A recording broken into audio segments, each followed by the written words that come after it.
guys? We are doing another load of hay here. We got a long one today. We're going to Farmersville with 22 bales, and then from there I'm running all the way to Bluffdale to pick up the excavator. Gonna drop it off, and then I gotta go back to Bluffdale and pick up the skid steer. So it's gonna be a long day, and it's gonna be a good one. I'm actually ahead of a rainstorm here with this hay. I'm gonna get to Farmersville and get this unloaded before it rains, because if it rains, well, I can't get it unloaded because it turns into a soupy mess out there where I'm going. So right now I'm running about 65 on I-20. We're gonna stay on and see what happens. Thanks for watching. Just so y'all can see the amount of miles I'm gonna drive today, we're at 184,392 miles. And it's 100 miles over there to Farmersville, and then about 140 back to Bluffdale. And then I'll put about another 60 or 70 on it there and move the equipment. But here we are running 65. Got the hay on there, 22 bales. Oh, look at that. Creeping up on just over 40 pounds of boost, 1050 on EGTs. Here we go, how my engine temp and stuff is doing when it's hot outside. Today it's 95 with about 95% humidity. And we just came up a big hill, Lido Hill, and I ran 1050, almost 1100 on the EGTs for a good mile and a half. Running 65, and we creeped up to 195, but as soon as we leveled out, I'm at 190, and it's coming back down to where it should be, around 180. So I just let you know what the engine tip on this truck does, even when it's hot outside. And it stays pretty cool. I've never seen 200, and I don't expect I will, but you never know. Shit happens. So I'm gonna keep on going here and see how the day goes. That fuel pressure, about 50 pounds. I think I'm gonna get away from the electric fuel pump that's on the truck, factory Ford one. I'm gonna go to a mechanical pump, a belt-driven pump. I just think I'll be happier with it, and it won't be as reliable. It'll be more reliable than electric, because I've had some alternator issues. As you can see, my voltage is only 12.5. and my battery light is still on, and it's got a brand new alternator on it. It's an O'Reilly's reman, so it's not the best, but it's what I could get at the time. I have a new mean green 240 amp alternator on the way. It should be here Monday, and we're gonna do an install on it for you guys, and then I'll let you know how it works. But right now 12.7 ain't cutting it on the voltage. As soon as I hit my trailer brakes, it runs down about 12.5. I am not too happy about that. That's the news on that. Getting that fuel, here we go. 22 bales. I got a whole 52 out here. I didn't want to put 26 on it today. I'll just put 30 on the other trailer next weekend when I get that other haul. All that good stuff, but we'll put $60 in it. That'll top us off. We're gonna get on the way. There's some big things coming for the truck, lots of upgrades, and then we got to talk about that scrapyard engine that I got. I got some awesome things coming for that one. All right, guys, we're gonna talk here for a minute. Coming through Arlington. Still got quite a ways to get to Farmersville. I got a confession to make. I know I told y'all that last video I did that I wanted to turn the fuel up, but then thought I shouldn't because it'd mess up the reliability and the way the truck runs and performs. Well, I got an itch and I couldn't help it. One day after work, came home and I yanked the fuel plate completely out. I didn't mess with AFC housing, pre-boost fuel, or the start wheel at all. I basically just pulled the fuel plate out and put the AFC housing back on. And the results are surprising. The truck probably gained about 50 usable horsepower. Now that's not full throttle horsepower. That's horsepower from 1500 RPM to about 2100 RPM that I can use while running 65, 70 down the road. I'm running right now at 65 mile an hour. I'm at 37% throttle, and I can get 40 pounds of boost out of it. And my EGTs are identical to what they were before, right around 1,000, 1050 at that boost pressure, this RPM. But my throttle position has dropped about 5-6%. And that's great. I mean, I haven't even touched timing at all. And the boost comes in much harder. And if I get over 2,000 RPM, say I'm running 70 mile an hour, which I don't like to with a load like this, but occasionally I will on flat ground. I get over 2,000 RPM and the boost just wants to run away on me. I mean, I've hit 55 pounds loaded and I'm not even trying. It just wants to scoot, let me tell you. So I'm really happy that I pulled the fuel plate out, because I've gained some usable horsepower that's was really unexpected. I just got an itch, I wanted some more power, and it paid off. Now, I'm not gonna mess with the AFC housing or the pre-boost fuel, pre-boost screw, it's hard to say, and or the star wheel. I am extremely happy where it's at. Now, you'll do know I put the other exhaust housing on it, that actually has a wastegate on it that is not welded. I put it on there, and I still have the wastegate disconnected. Now, the drive pressure alone, at 45 pounds of drive pressure, it is opening the wastegate, and I found that that is perfect. So I'm going to leave the wastegate unplugged and just use drive pressure to open the wastegate. It's working great. Woo! Sorry, I just downshifted and I hit 3,500 RPM. Traffic's slowing down, so sorry about that.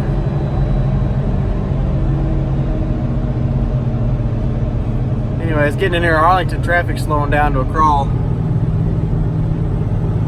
And downshifted the second at 50 mile an hour and hit 3,500 RPM. It's not the best thing, but it slowed me down, didn't have to hit the brakes. If I had an exhaust brake, it'd be even better. But I just wanted to let y'all know that I did turn the fuel up, and it paid off. Now, I'm not saying in y'all's situation, if it's something that y'all did, that it would pay off, but in my situation with the turbos I've got and the stock injectors and stock timing, it's perfect. I love it. And I'm probably not going to change the fueling much, except getting a new set of injectors. These injectors have 440,000 miles on them. And I would really hate for one to hang open on me or get stuck closed and burn the engine down. So I think when I go ahead and get some new ones, I'm not gonna go big. I'm just gonna go to a 5x11 or 5x12, nothing crazy, and keep it small. But go ahead and get a new one, because it's something that I need to keep the longevity and reliability of the truck. But I'm gonna get off. I'm gonna quit talking here. I've been talking for 4.5 minutes, and y'all want to see some action. So I'm gonna get out of this traffic and then get y'all some more. Well, guys, we made it. First stop of the day. I don't know where we started at, but now we're at 184, 492 miles basically, and I'm about, I don't know, 200 yards from where I'm gonna turn in. Truck did good. We're down at 183 inch temp, 166 on the trans temp, which is good because it's hot and humid today, let me tell you. We're gonna get this one offloaded, and then we're gonna drive 120 miles to Bluffdale, pick up the excavator, drop it off, and then pick up the skid steer. So we still got a lot of driving to do. The truck's doing great.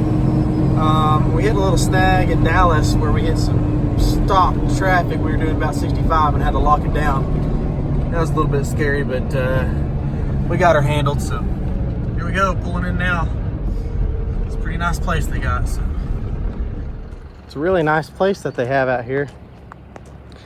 They get horses from the ASPCA rescues, and they train them and keep them until people want to buy them.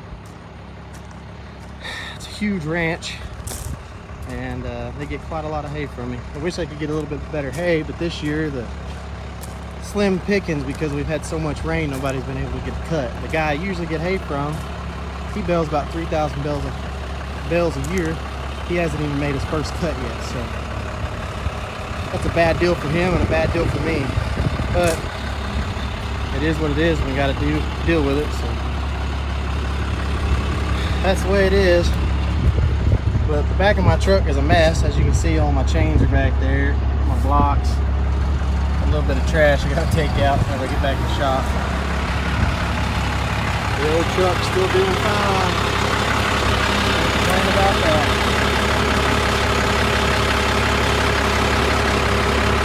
Alright, I'm leaving the place out here in Farmersville. Gonna head to Bluffdale. And there's 184,492 miles on the clock. And we'll see what it is when we get there. And then it's about, I don't know, 40-mile round trip for each piece of equipment once I get there. So tack on another 80 miles and then another 40 miles home. So it's gonna be a long evening at 6 o'clock. So gonna be doing lots of loading in the dark.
All right, guys, we got the first load here.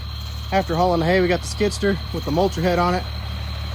So it was about 140 miles out here to pick it up here in Bluffdale. I got 30 miles to go drop it off, 30 miles back here to get the excavator, and then back. And then we can finally go home.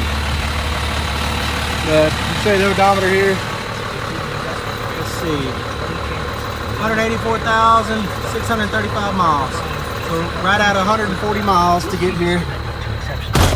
So it's night time now. Weather's cooling off, but it's still humid as crap. But we're gonna get on the road and try to get this one delivered. All right, guys. Now that it's dark, you can really see the gauges better. We're headed out of Bluffdale on 377. It's a pretty hilly road. It's now 9:30, as you can see, and I still got to make another trip. It's gonna be a late night. But there's the gauges. We're in 5th gear, running 60 mile an hour. Should be about to go into 6 here in just a second.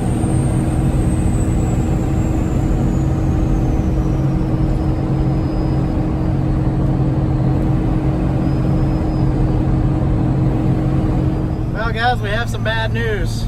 I'm halfway back to dropping off the skidster, and well, the voltage is down to like 11.2 volts, and it won't shift out of 5th gear into overdrive. I'm pretty sure it has something to do with the voltage. So yeah, I'm gonna have to finish this trip with in 5th gear and out of tow haul, because when it's in tow haul, it stays in 5th gear. It won't ever come out. I'm at a loss for words. It's the first issue I've had out of this transmission, but I'm pretty sure it's all got to do with that dadgum alternator not giving me enough voltage, because it's got a full electronic valve body, and if it doesn't have enough voltage, you can't tell it to shift properly, I guess. So I'm gonna close out the video here.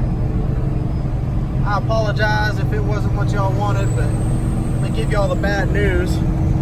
But we can still run pretty good in 5th gear. I'm running 60 right now. I tell you, I got a lot of power running at 2200 RPM right there. I need to put some 410s in here and run that RPM in 6th gear. But always got to look at the bright side. Can't let it get you down. But got to finish what I was doing so I can get home to family.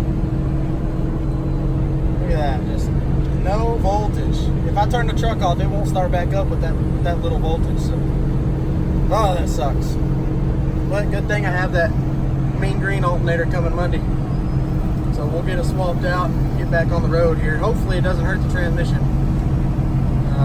I've heard some horror stories about voltage issues with 5R110s in it, welding the clutches together. But I have my transmission grounded separately from the truck, directly to the battery to hopefully resolve that issue. So I don't know, we'll see. Anyways, hope you guys enjoyed watching the video, and I'll get back to you as soon as I figure out what the problem is. Still trying to get home. I dropped off the skidster, now I'm trying to get home. We're down to 8 volts. None of my gauges are working now. They're all at 0, and I've got the lights turned down as far as I can. And I only have 5th gear. So there's that. And when I come to a stoplight, it drops down below 8 volts, and then the gauges quit working. So I still got about 35 miles left to get home. So I have no clue what the hell's gonna happen. Might get stranded, might not. We'll see. I'll keep you updated. Well, guys, I'm 4 miles from home. I'm at 7.5 volts, but my headlights are so dim I can't hardly see anything. This is quite an experience. Yeah, so nothing is working anymore. I'm really surprised that this phone I have hardwired into the truck is still working, but I'm glad it is, so I can see my voltage. Yeah, this sucks pretty bad, but I'm making it home. I'm just hoping that I maintain enough voltage to keep the shutoff solenoid pulled up, because if it falls down, well, then I'm done. I'm just stuck wherever I stop. But just a few miles from home on the back road, so hopefully I make it. Well, I hope you guys enjoyed the video, and if you stuck it all the way through to this, well, that's awesome, and I appreciate it. And the next video should be a good one. Thanks for watching. See you later.